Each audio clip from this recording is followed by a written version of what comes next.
Olá, alunos, boa tarde. Hoje eu tô um pouquinho atrasada aí, peço desculpas para vocês, tá? Mas a gente vai trabalhar ciências, que é bem rapidinho, bem gostoso. Então, nós vamos lá, ó, nosso livro Buriti Mais Ciências, página 24, tá bom, crianças? Nós vamos continuar falando sobre a energia elétrica. Hoje, o que a gente vai falar um pouquinho? Sobre o circuito elétrico.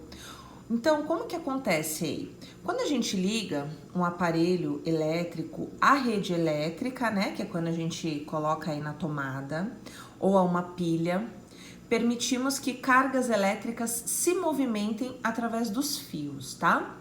Esse movimento das cargas, ele forma uma corrente elétrica. E o que é essa corrente elétrica aí, crianças? É a passagem da corrente pelos componentes internos de um aparelho que faz com que ele funcione, tá? Então, aqui embaixo depois eu vou dar uns exemplos para vocês. Mas para que haja corrente elétrica e os aparelhos possam funcionar, todos os componentes devem estar conectados sem interrupções. E aí é onde forma o circuito elétrico, tá? Então, toda casa, né, a parte interna dela, ela tem toda uma parte elétrica. Essa parte elétrica são fios, né, fiações que passam aí por dentro das paredes, né, que o eletricista vai lá e faz toda a parte elétrica da casa. Para quê? Para que ela funcione. Então, quais são os lugares que a gente consegue produzir essa corrente elétrica, né? Então, em casa são as tomadas. Ali da tomada, ela vai passar uma corrente elétrica. Então, você vai pegar uma televisão, um ventilador, um computador, uma impressora, qualquer coisa que necessite dessa corrente elétrica, da energia elétrica. Então, você vai pegar o fio e vai lá colocar na tomada, certo? Alguns outros componentes, eles não necessitam de tomada, e sim uma pilha ou uma bateria. Se a gente for ver o exemplo, como eu disse para vocês, dos celulares, do notebook, né? A gente consegue usar um tempo com a bateria, mas a partir do momento que descarrega essa bateria, o que a gente precisa fazer? Conectar, né, a uma corrente elétrica para que possa recarregá-los, tá, crianças? Então, só para vocês entenderem aí essa passagem da corrente elétrica. Só que para isso acontecer, todos os componentes precisam estar conectados, tá? Então, aqui embaixo, ó, nós temos alguns exemplos de componente de um circuito elétrico, tá? Então, a gente tem aqui a pilha, a bateria, né? Que é um gerador de energia, ó. Transforma outras formas de energia em energia elétrica e induz o movimento das cargas elétricas, né? Então, nós temos a pilha. A pilha tem o lado positivo e o negativo, como nós trabalhamos aí na aula anterior, né? Nós temos os fios condutores. Os fios condutores são meios pelas quais as cargas elétricas se movimentam, tá? Então, tem os fios, como eu falei, de toda a parte elétrica de dentro de uma residência, de um estabelecimento comercial, né? Para que haja energia, eu preciso dessas correntes passando dentro do meu estabelecimento, para que eu possa ter energia, né? E aí, ó, nós temos o aparelho. Aparelho como lâmpadas e eletrodomésticos usam energia elétrica para o seu funcionamento.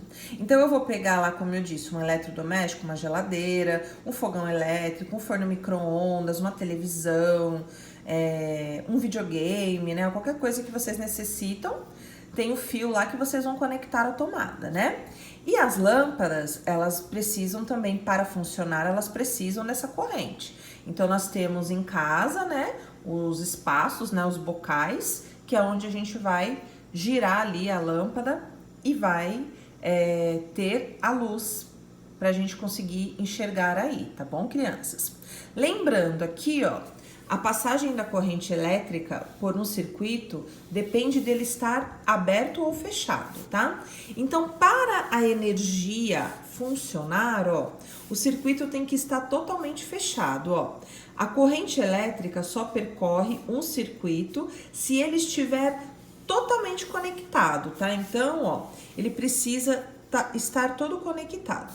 Se o circuito abriu, ó, quando há interrupção em algum ponto do circuito, as cargas elétricas não se movimentam pelos fios e não há fornecimento de energia elétrica para que o aparelho funcione, tá? Então, se algum desses cabos que eu acabei de falar para você da nossa rede elétrica, alguma coisa estiver errada, o circuito fica aberto e aí ele não fornece energia, tá? Tudo tem que funcionar perfeitamente. Às vezes, se você mora numa casa antiga e você tem a parte elétrica da sua casa já é uma parte antiga, pode ser que em alguns lugares vai ter falha. Então você vai colocar um eletrodoméstico numa tomada, ela não vai funcionar, de repente uma lâmpada não vai acender, né?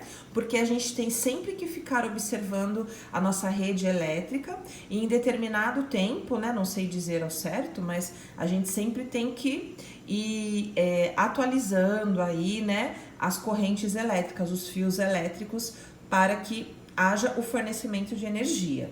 E também lembrando que a gente viu lá na aula passada, deixa eu virar aqui para esse encontro, nós temos aqui, ó, as usinas hidrelétricas, né?